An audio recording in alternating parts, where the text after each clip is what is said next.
Kao što su već moje kolege istaknuli, građani bi trebali kroz mjesne odbore odlučivati o tome koji su gorući problemi parka i odlučivati o tome što ima prioritet za rješavanje. Da je to tako, ne bi se moglo desiti da netko ko ne živi na Brodarici, odnosno neko na Namenom trgu, samo tako, bez da išta pita građane Brodarice, odluči u šta će se sredstva uložiti. Stanovnike kvarta se mora pitati koji su njihovi gorući problemi i što ima prioritet u rješavanju. Danas želim ukazati i tražiti hitno rješavanje samo nekih od problema Brodarice, a koje su izdvojili kao prioritetne moji sugrađani iz kvarta, sa kojima mi iz mjesnog ogranka SDP-a Brodarice puno razgovaramo. Brodarica je veliko područje, za oni koji ne znaju, obuhvaća područje Petrića, Melakuže, zgrada Solidarnosti, Maravska parka i Svinja. Ima oko 7.000 stanovnika, od čega je oko 2.000 stanovnika djece, odnosno osoba do 18. godine starosti. Dakle, problemi Brodarice su brojni. Postoji problem grijanja, sustav odvodnje, priključka na gradsku kanalizaciju i da ih ne nabrajam dalje. Međutim, po mišljenju velikog broja stanovnika Brodarice, prioritet mora biti sigurnost djece u prometu i adekvatne vanjske površine za igru. Kada krenemo ulicom Put Nina koja prolazi dobrim dijelom kroz naselje, doći ćemo jako brzo na križanje ulice Puta Petrića, Puta Nina i Goste Maslinske.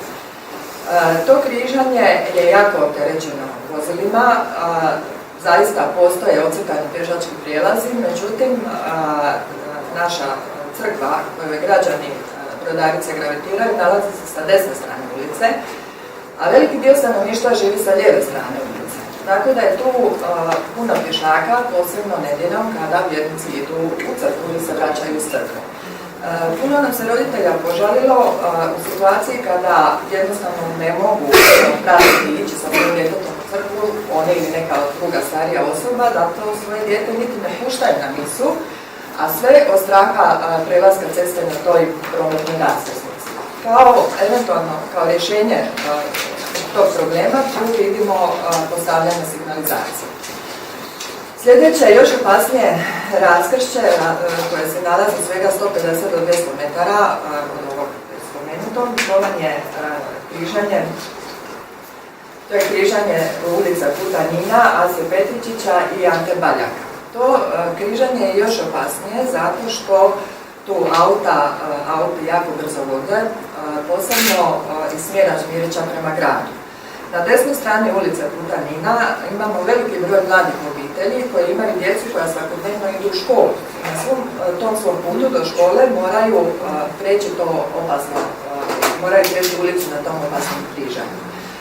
Na tom križanju također postoje ocrtani pješački prijelazi, međutim to nikako nije dovoljno i predlažemo, odnosno mi kao rješenje vidimo i tražimo da se tu naprave semafori, da se postave semafori.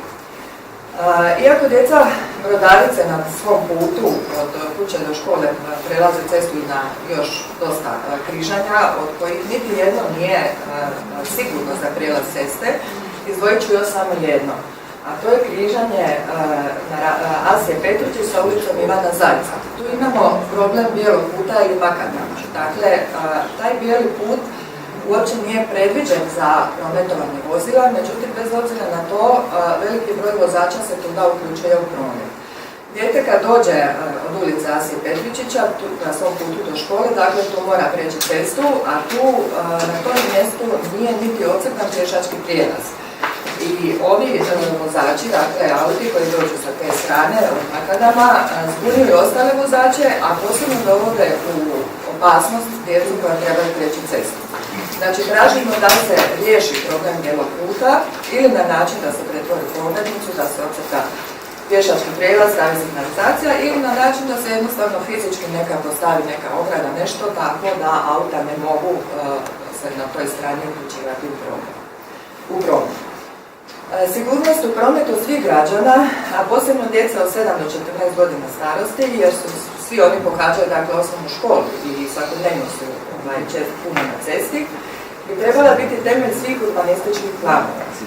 Također bi temelj svih urbanističkih planova trebao biti izgradnja javnih prostora, javnih sadržaja i servisa. Međutim, obično se grade samo zgrade, odnosno stanovi, a kvartovi ostaju bez pratećih sadržaja i jednom izgrađena struktura se ne mijenja i ne oplemenjuje se. Na Brodarici živi oko 1100 djece do 10. godine starosti. Sva djeca imaju pravo na igru i razonodu primjereno njihovoj dobi, što je propisano Konvencijom Ujedinjenih naroda o pravima djeteta. Dužnost svih nas je, a posebno oni koji na bilo koji način neposredno sudjeluju u stvaranju uvjeta nužnih za sigurnu igru djece na dječjim igralištima, osigurati djeci dakle ostvarenje njihovih prava. Međutim, ovo nažalost ne vrijedi za djecu Brodarice, zato što ona gotovo nemaju uopće uređen prostor kao dječji park za igru. A što zapravo imaju? Oni imaju parkić na putu Petrića i imaju nekoliko ljuljačkih i klackalica na prostoru bivšeg kupališta Jadran, odnosno kraj Mareksa.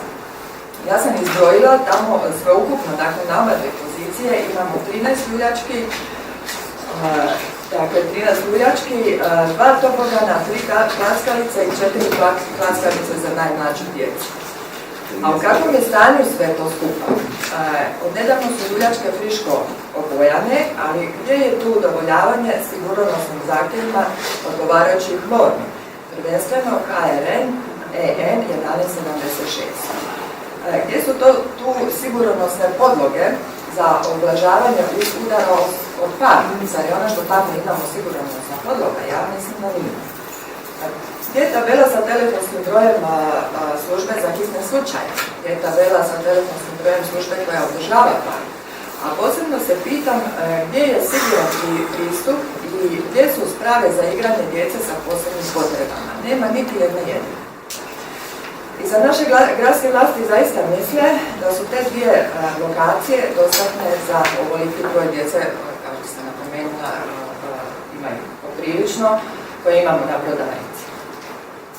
Pitamo se, ako grad u suradnji sa upravnim odjelom za prostorno uređenje i graditeljstvo nije u stanju iznaći rješenje i izdvojiti novac za postavljanje semafora i signalizacije, da bi djeci i žiteljima Brodarice omogućio siguran prijelaz preko ceste, kako će onda uložiti sredstva u rekreativne sadržaje za našu najmlađu populaciju.